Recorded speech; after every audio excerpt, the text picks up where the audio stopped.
My friends, if you don't know who this man is, get out of here. Go someplace else. I don't even want to talk to you. You're at the wrong you're on the wrong platform. But I feel this sense of obligation in case somebody needs to know.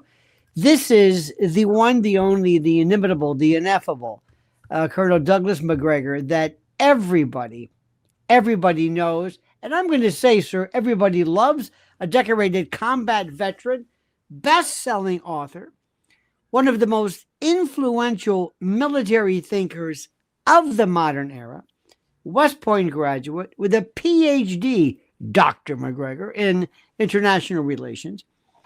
He led with distinction the Battle 73 Easting, the largest U.S. tank clash since World War II. His pioneering ideas in force design reshaped military transformation in the United States, Israel, Russia, China, and Korea.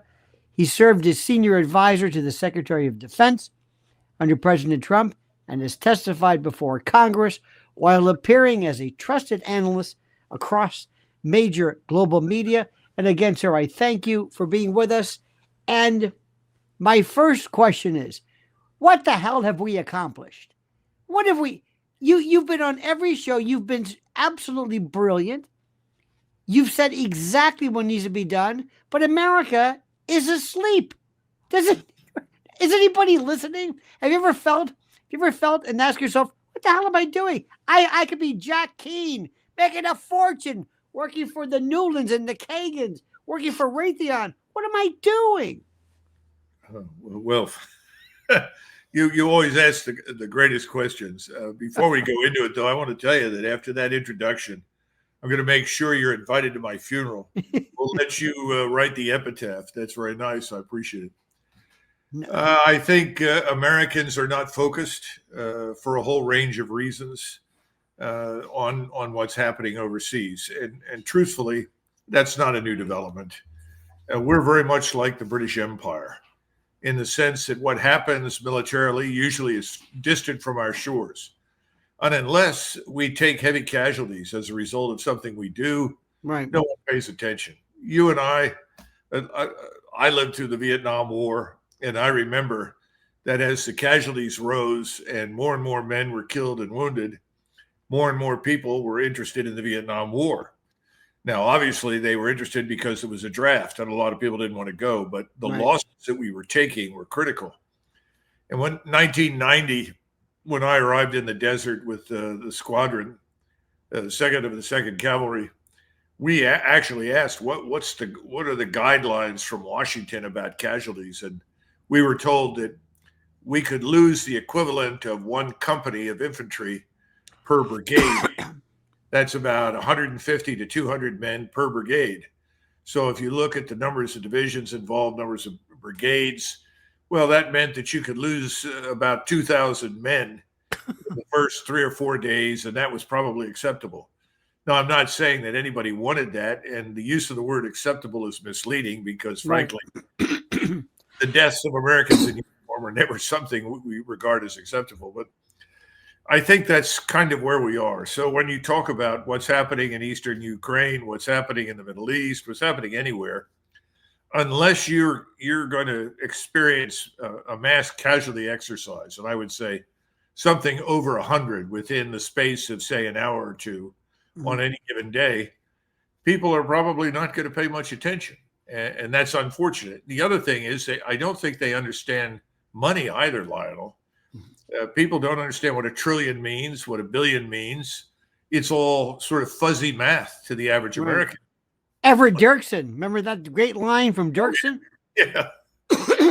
Exactly. Eventually you start talking about real money, but the average American will pay attention to his situation if he can't buy food, if he loses his job, if he can't put food on the table, if he can't buy gasoline, these kinds of things. That's when people start paying attention. So I've gotten to the point where I don't lose a lot of sleep over it. You have to go out there and say what you think and hope that people do take it seriously. But I'm not a fool. I know that until things get really bad, it's not going to happen. Let me say also, I think as a former prosecutor, maybe the trial lawyer in me.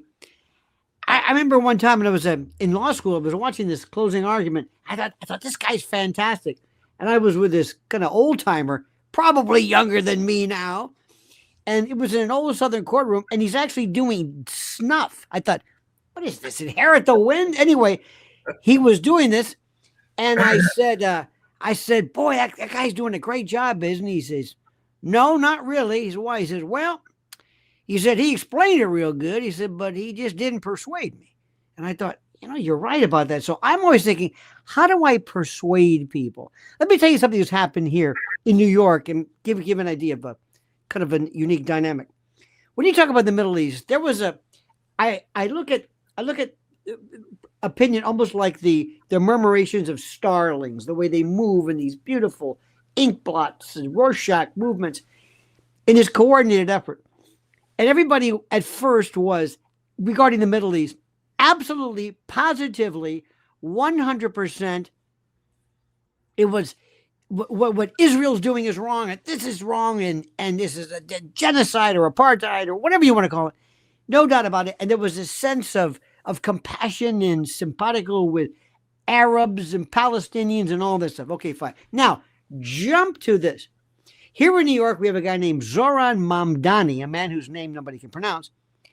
And all of a sudden, people are talking, Colonel McGregor, about Islamism. Somebody said that progressivism is a religion disguised as a political party, and Islamism is basically a political party disguised as a religion. Not Islam, Islamist. And all of a sudden, this one woman said, I can't believe all the hijabs and abayas, and this woman at the Cinnabon in Wisconsin. Okay, cut to the chase. Because Americans can only think of one thing at a time, they never saw that man on Eric Bren on Ed Sullivan with the plates and the simultaneous. They're saying, maybe I had this Middle East thing all wrong. Maybe these Arab folks, maybe they're the problem, and it changed the direction of the conversation. Does that make any sense to you? Well, I don't want to say it's sensible, but it's predictable. Mm-hmm. And we have to remember that we've had at least 25 years, maybe longer, maybe 30, of systematic propagandization related to demonizing Islam and Muslims. Now, there are big problems with Islam. I don't think anybody denies that. I mean, historically, the problem for Islam is that it does not coexist well politically with anybody. In other words, it either dominates or it's suppressed. There's not much in between. That's the sort of Islamist view. I think you also have the problem in the United States with the Israeli issue. Contrary to what many people are saying, people like Ben Shapiro or Levin, Americans do not hate Jews. That's just nonsense. No, exactly. Exactly. But they don't necessarily like what the Israelis have done. And I don't see how anybody could like what they've done in places like Gaza and on the West Bank. I mean, if all the people on the West Bank were, all the people in Gaza were Jews, I think we would be just as upset over the way they were being treated. So I think you have to distinguish that from the other. But the interesting part is what you're saying is true. Look here, don't look there. This is the new focus. That's the old focus. Right. The news cycle continues. And remember that most Americans, and I mean this, they're good people. They care deeply about things, but they live remote from the things that Washington and New York City follow. Mm-hmm. How many people in Kansas City or Seattle can tell you what NATO is? I used to have these discussions all the time when I was on active duty with people when I was at Mons at Supreme Headquarters, Allied Powers Europe, and I would say, here's the bad news. The bad news is that nobody out there knows anything about NATO and is really not interested. That's the bad news. The good news is they don't know anything about it, which means right. You do have some latitude to do things that make sense, but you don't abuse it. I think that's the real lesson. There's great latitude in Washington to do things, provided you don't abuse it and overdo it. Mhm. And that's the danger. That's what happened to us in Vietnam. Oh, And we convinced ourselves that that was easy, that would not be a big deal. Catastrophe. People are talking about Venezuela. It's not a big deal to be easy. I think the Israelis made a terrible mistake because I know for a fact they thought that the whole Gaza business would be over very quickly. Large numbers of people would willingly leave and pull out. That wasn't true. So they miscalculated. We miscalculated. When you do that, the next question is, okay, how do we disengage from this? And I think we can disengage, for instance, from Venezuela if we want to. I think the president can announce that he's had another phone call. We've come to an agreement. There's no reason for a direct military confrontation with Venezuela. Unfortunately for the Israelis, it's not that easy.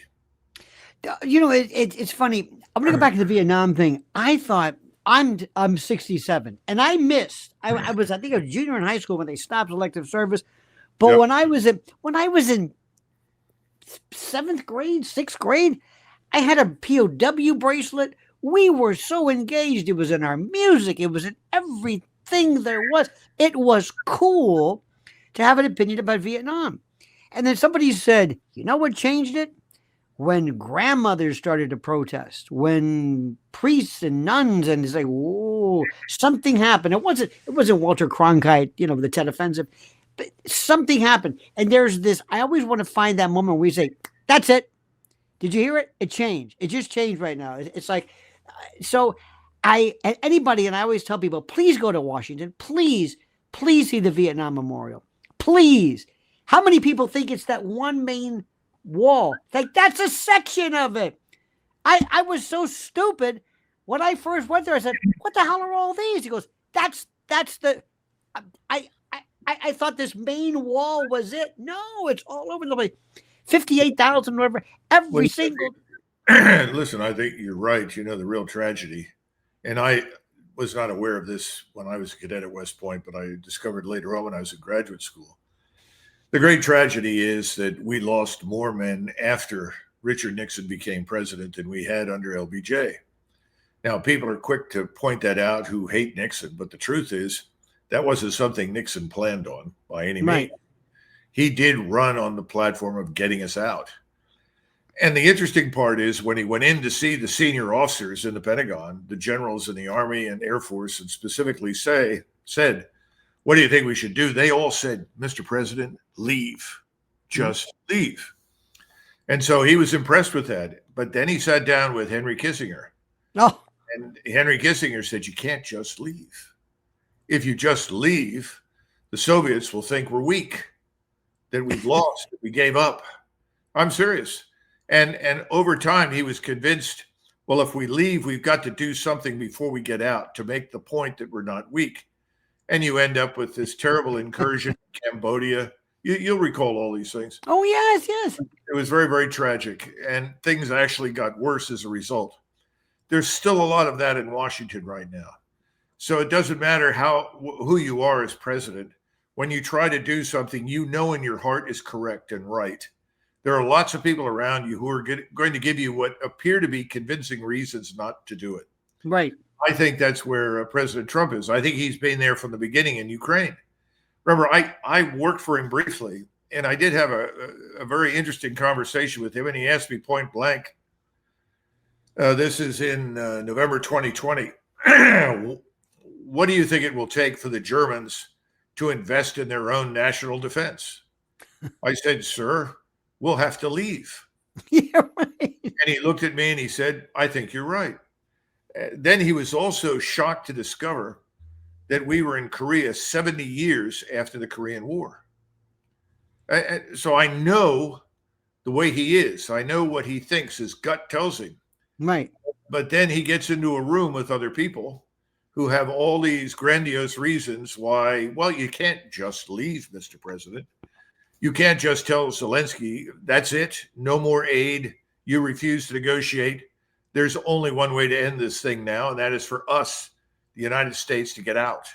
So I'm withdrawing all of our military advisors, all of our intelligence agents. I'm cutting off the money.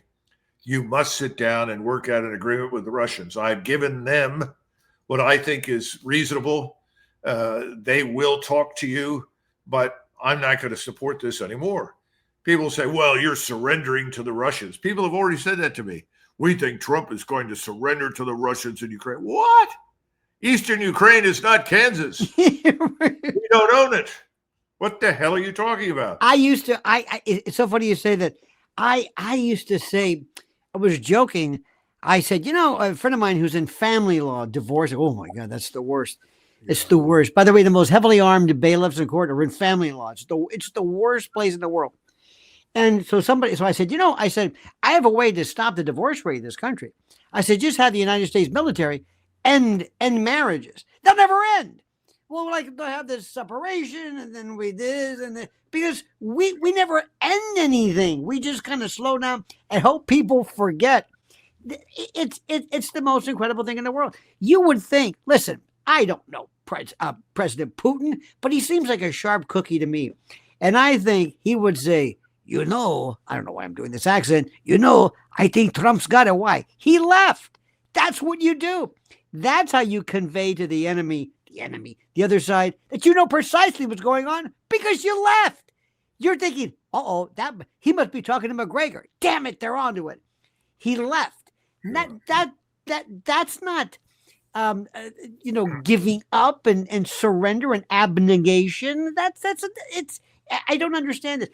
I always think, Colonel, that I'm sure that when you were given your commission and you bright, this newly minted officer, and you said, I'm in the military now.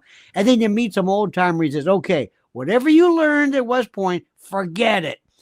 This is the way it really is. This is what war is. Who was it who said that the war plans stop as soon as the first shot? Yeah, everything ends. So, and who, I got to ask you this, who are the people the president surrounds himself with? These are your eyes and ears. I think to myself, my God. Keep something in mind, Lionel. He did not send the Secretary of State to Moscow. Right.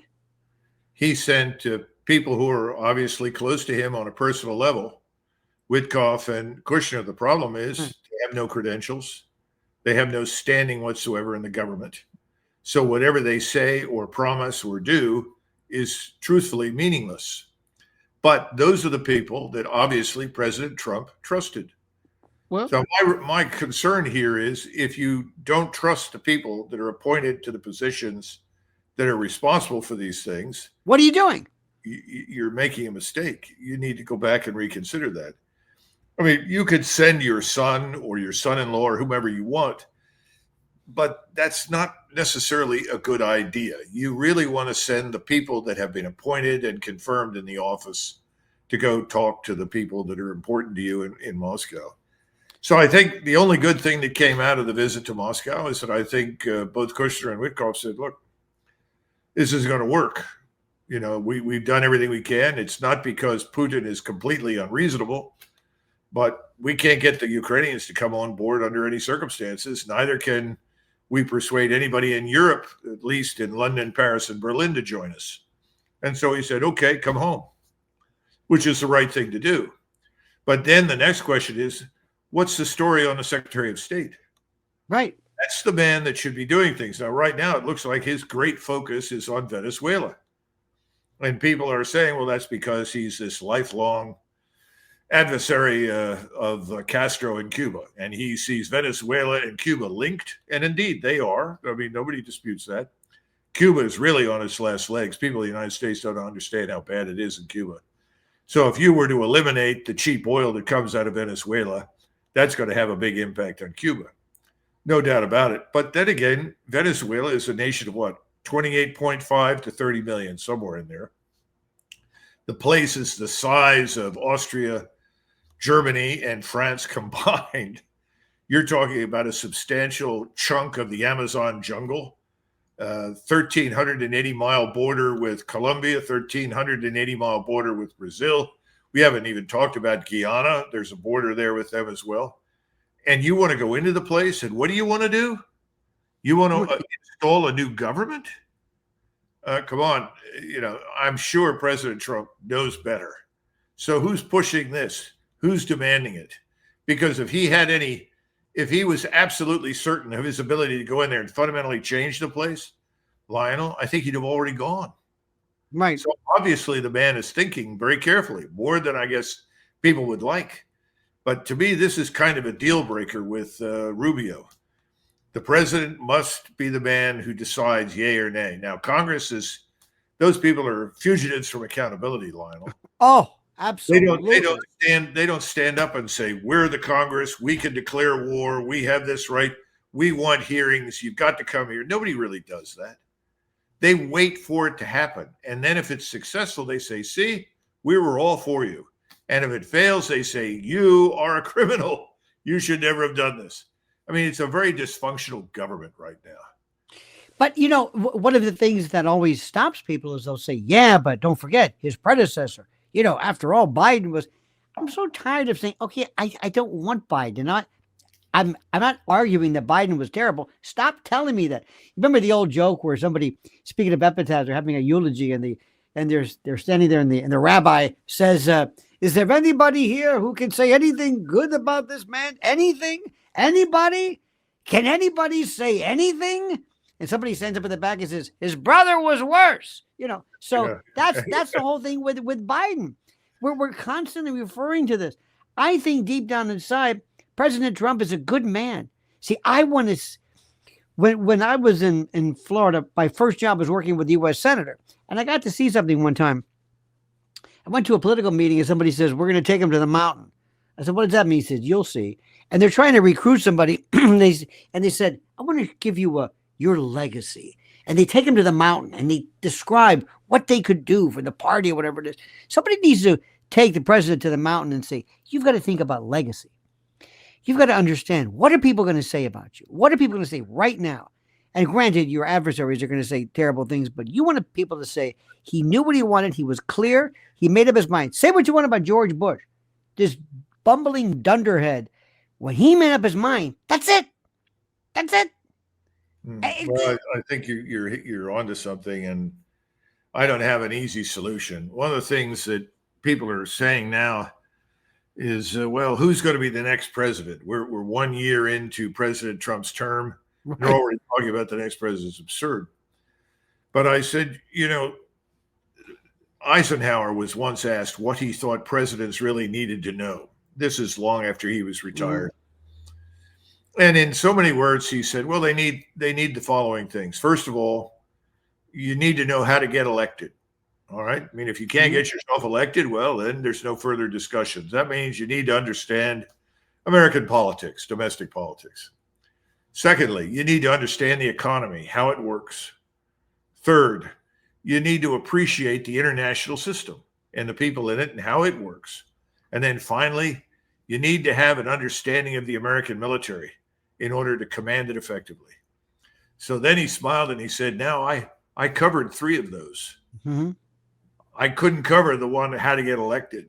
He said, because I'd never run for office before. And I was elected because people knew who I was.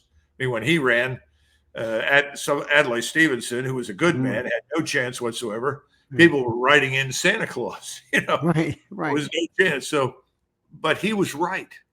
And when you look back on the presidents, one of the things I discovered was that both Richard Nixon and LBJ and JFK, all 3 of them, had lived through the Second World War.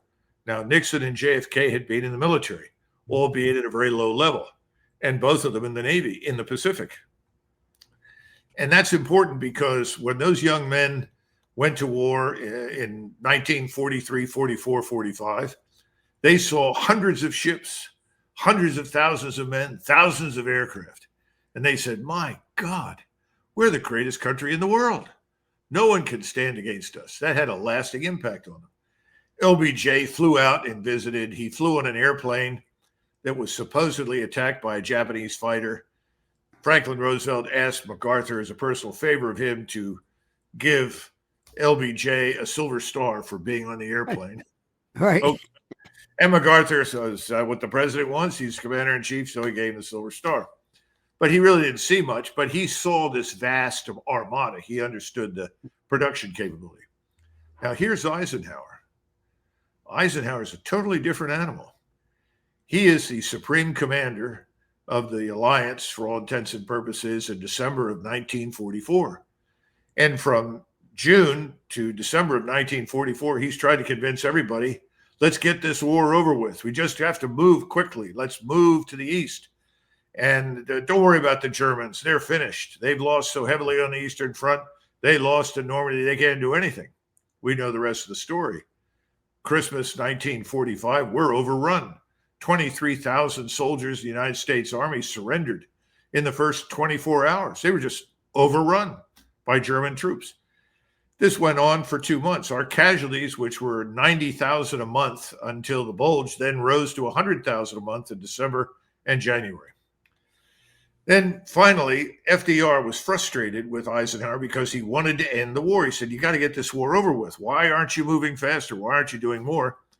And so FDR sent a delegation of women who were married to servicemen in the Army to see Eisenhower. He said, I can't deal with this. I'm sending them to see you. They literally came over. It's a gaggle of about 30 or 40. A gaggle. Eisenhower said this was the most frightening experience of his life as a general. That these women were just livid. We want this to be over with.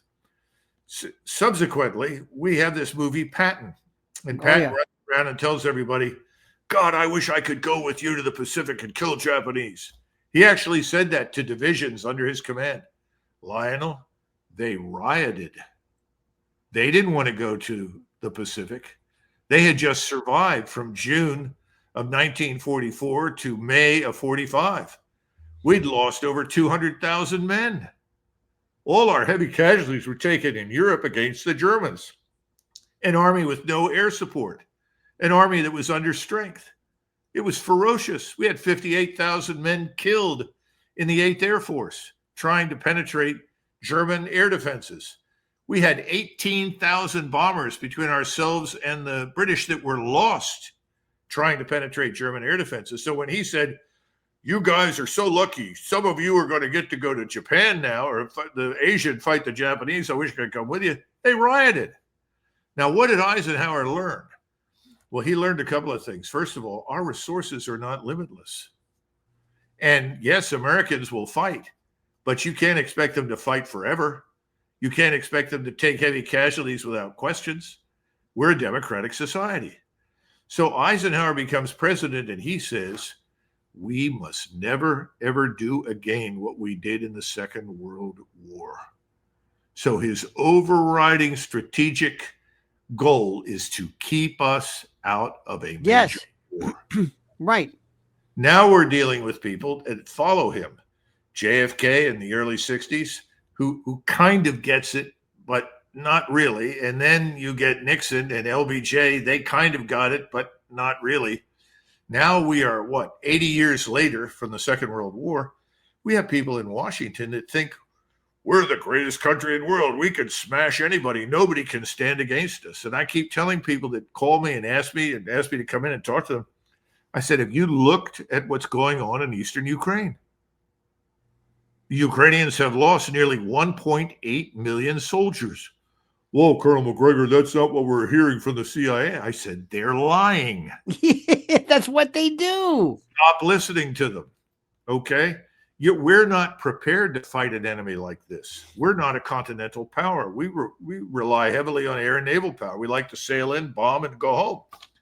We're not in a position to challenge a continental power. Had we and the British had to fight the Germans on our own, we'd have lost. We don't understand that. So our biggest problem right now, I think, is that you got too many people in Washington that grossly overestimate our staying power, our resources, and are completely ignoring our financial condition, which is very fragile. The fact that we produce nothing anymore, the fact that we're dependent on foreign sources for technology and various supplies. They ignore all of that and they decide, well, let's go to Venezuela, a country that is 2.5, 3 times the size of Vietnam. Are you insane? The answer is yes.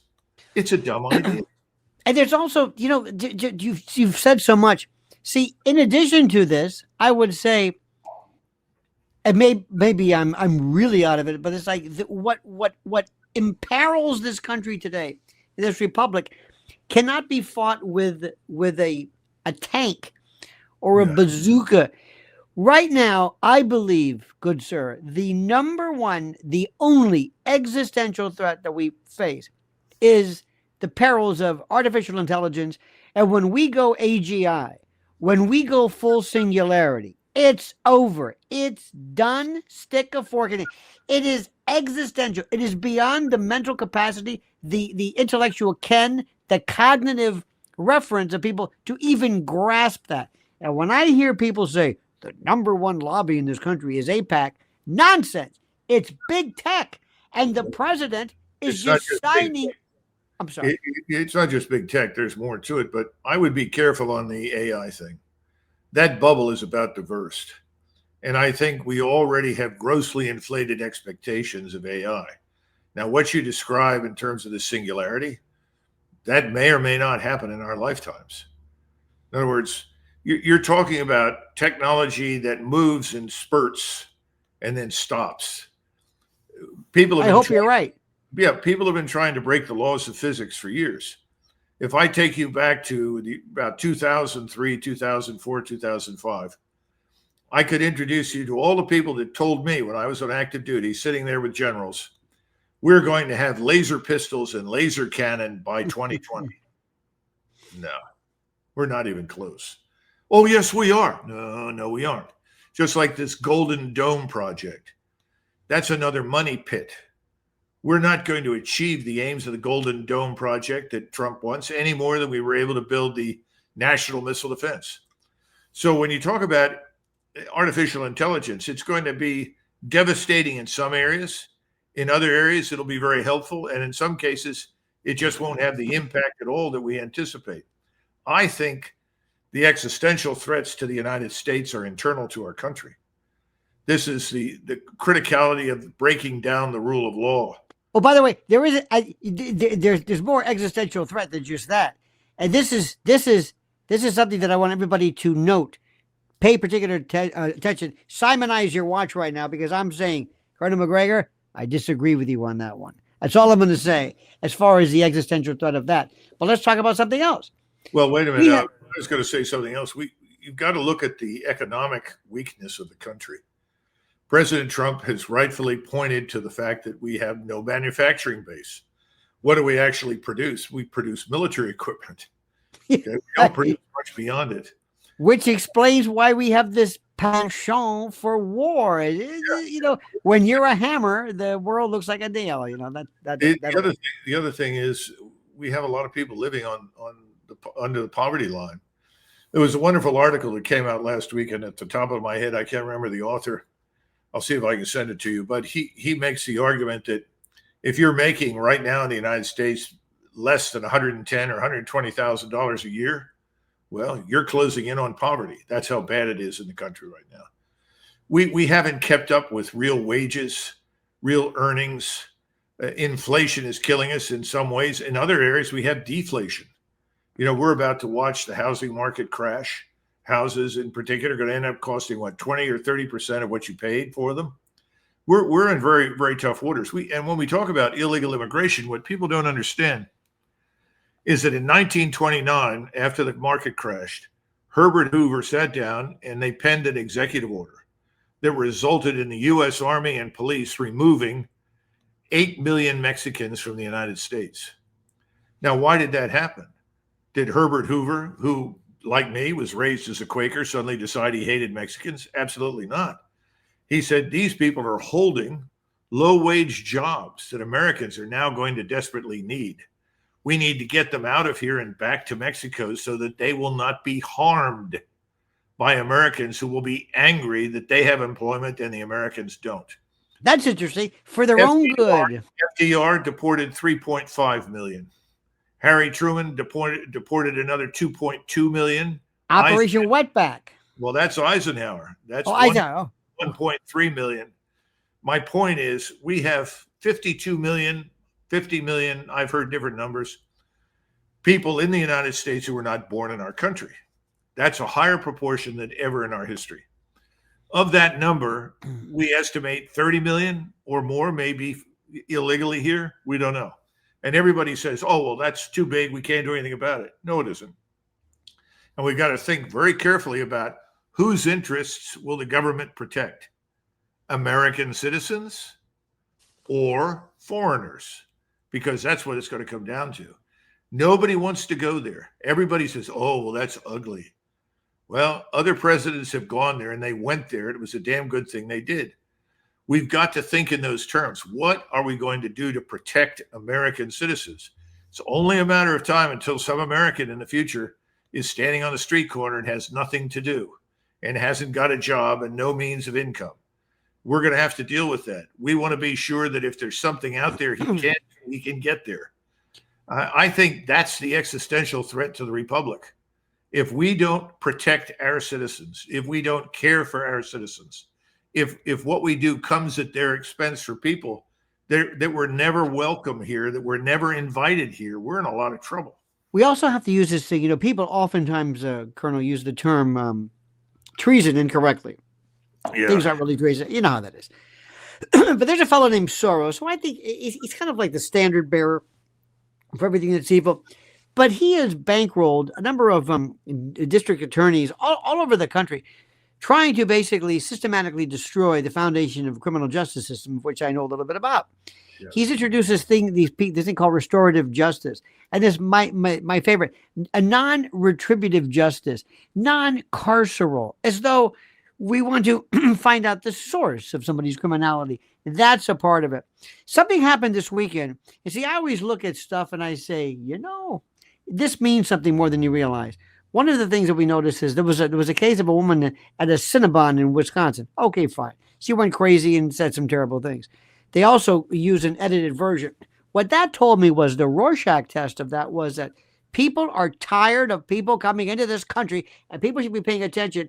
And had it been anybody else, they'd say, well, maybe, you know, if it was an African-American, you know, from Memphis or something, they'd say that's, but all of a sudden they said, wait a minute.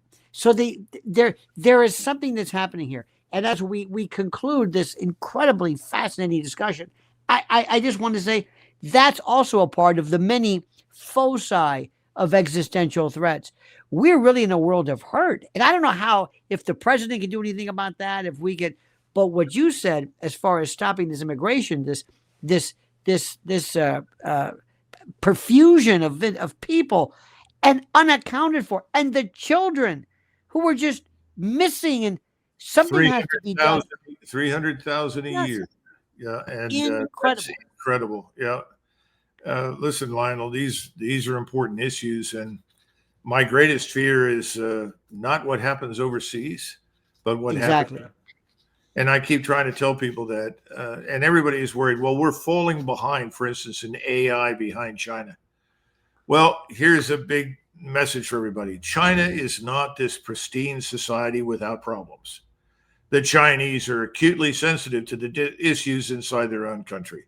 Not every Chinese is running around trying to invent some new AI app. It's a different world, okay? Right. So we need to look at ourselves objectively. We also need to see people overseas a little more realistically. I have a friend who's in Moscow. He's been there for a while, American, and he said, Doug, the one thing that stands out about the Russians is that in contrast to us, they know they have serious problems. They do. And they are working on them. And they know they're working on them. And they know the government is working on them. And they're determined to fix them. He said, in the United States, if you try to tell someone that everything is not perfect, that we have difficulties, people begin to look at you and say, well, you sound like an America last person. Yeah, a naysayer, a Cassandra. There you are again. Well, Colonel McGregor, again, I love speaking with you. You're the kind of guy that somebody wants to sit across at a pub, you know, some midtown Irish joint, throwing a few back and just solving the problems of the world. And I cannot thank you enough, sir. But quickly, where should we look to your next venture, the next iteration of Douglas McGregor? What are you doing? What should we know about you? You would look at this website, nationalconversation.org. We started that last year. and we had our first major meeting in Dallas. And the argument was, look, you vote for anybody you want, but if you vote for Democrats or you vote for Republicans, unfortunately, you tend to get the same outcome. I mean, recently, I think it was earlier today, I was listening to an economist, very well known, hedge fund manager, very smart man. And he said, people complain about Bidenomics. He said, well, Trumponomics don't seem to be that different from Bidenomics. The out of control spending that we were dealing with under Biden is continuing. My point is we need to start looking at a third way. I don't know exactly what that looks like. Maybe it's a party in the future. I have no idea. But we need to start talking about it. Because as people point out repeatedly, I voted for so-and-so, I got John McCain. I voted for so-and-so, I still got John McCain. And people are now saying, I voted for Donald Trump, it looks like I got John McCain. So we need a different way forward. And one more thing very quickly. If we could do this one time, this is my pipe dream.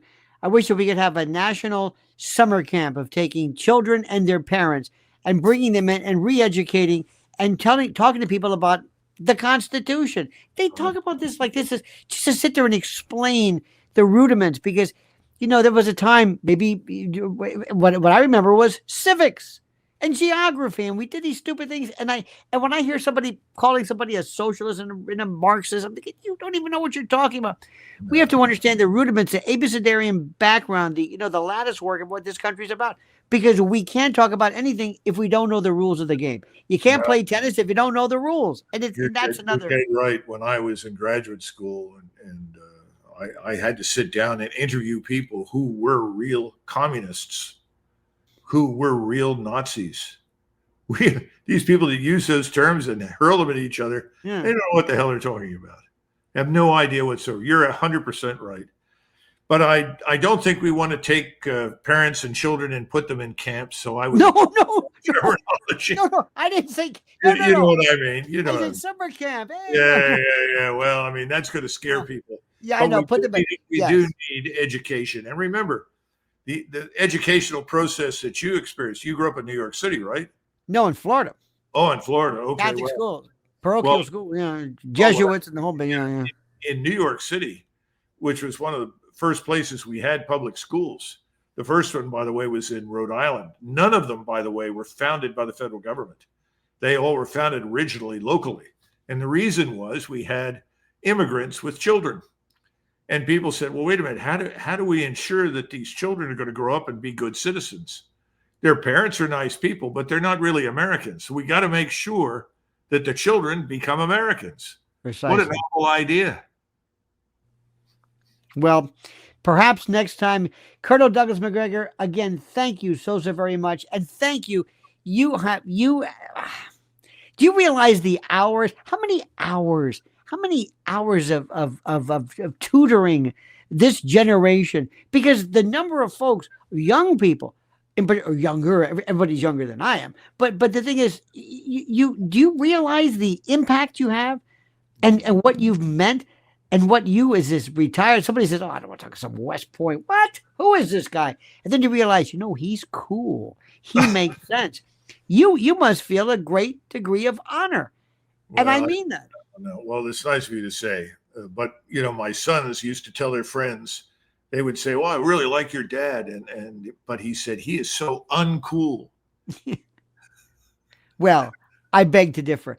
Colonel Douglas McGregor, thank you so very much. I'm sure this is early, but happy holidays to you and your family. Thank you so much, and thank you so much for the work you've done and what you've done for our country. And I thank you, sir. Okay, same to you, my friend. Bye-bye. All the best.